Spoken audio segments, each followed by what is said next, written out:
Hello.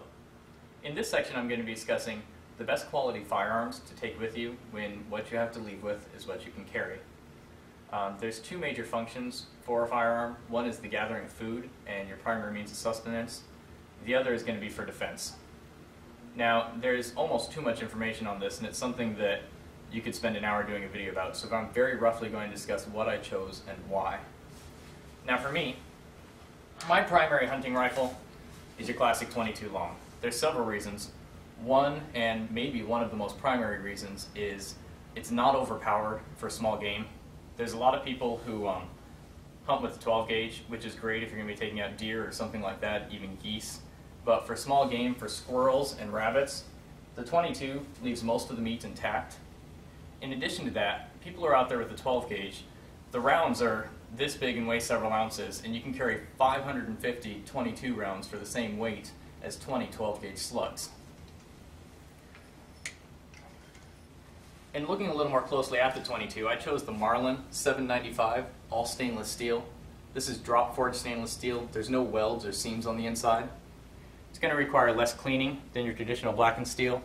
In addition to that, supposedly it's a little more durable, a little more accurate. As with any good rifle, you want to choose a scope that's basically worth about as much as the rifle. Now this is over-scoped for the power of the rifle, but it is adjustable in both the zoom and the parallax. And I found great success with Simmons scopes.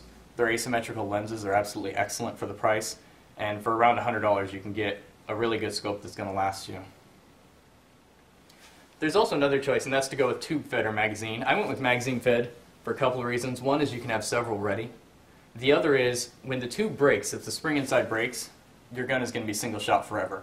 If the magazine breaks, you throw it away, you grab the next one, and you move on. I like to keep my systems modular, as you'll see in all of my videos, and there's no exception to this.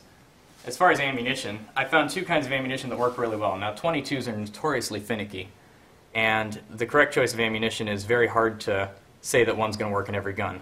But I have found that CCI mini-mags are excellent quality. These are 40 grain, they're not hollow point, designed for better penetration. CCI are cleaner, they're a little less powerful than the Winchester, but your gun's going to collect a lot less dust. Now both of these are fully copper plated, so there's not going to be any molten lead or any lead residue left in your barrel when you're firing. As for the stronger, this is going to be a hollow point Winchester Super X. 330 FPS is pretty much the strongest you're going to get in your 22, other than to buy stingers, which I don't recommend for your gun because it ruins the blowback springs.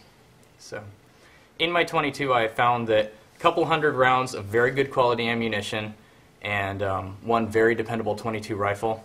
Get one, take the time to learn it. It's a life skill that will be with you forever.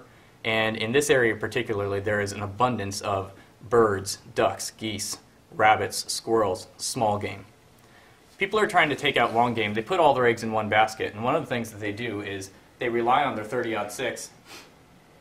They can only carry a very limited number of ammunition with them.